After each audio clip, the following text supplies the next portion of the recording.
Vacuum cleaner ने उस पर कैक्टस बम तक दाग दिया।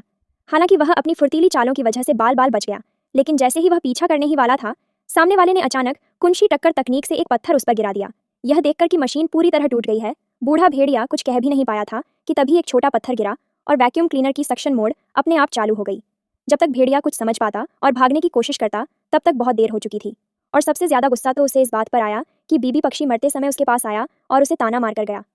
ऐसी बेइज्जती को भला भेड़िया कैसे बर्दाश्त करता। ठीक होते ही उसने क्लोनिंग तकनीक से अपनी कई कॉपियां बना डालीं और इस बार उसने भीड़ रणनीति अपनाने का फैसला किया।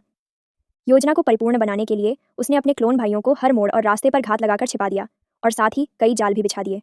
जब सब कुछ तैयार हो गया तो भेड़िया खुद एक जोड़ी खास दस्ताने पहनकर अंतिम तैयारी करने लगा। जैसे ही बीबी पक्षी उनकी ओर आता दिखा, भेड़िए ने तुरंत सीटी बजाकर अभियान शुरू का संकेत दिया। पहली तेल की बाल्टी फेंकी गई और अचानक हुए इस हमले से बीबी पक्षी बिल्कुल संभल नहीं पाया। वह बुरी तरह मार खाकर पस्त हो गया और भेड़िए के कब्जे में आ गया। लेकिन भेड़िए के शिकंजे में आने के बाद भी बीबी पक्षी जरा भी नहीं घबराया, क्योंकि उसे अच्छे से पता था अगर कोई गड़बड़ नहीं हुई तो अब गड़बड़ होने ही वाली है। और हुआ भी वही, क्योंकि सभी क्लोन भाइयों ने मिलकर पक्षी को पकड़ा था। इसलिए खाने को लेकर उनके बीच जबरदस्त झगड़ा शुरू हो गया।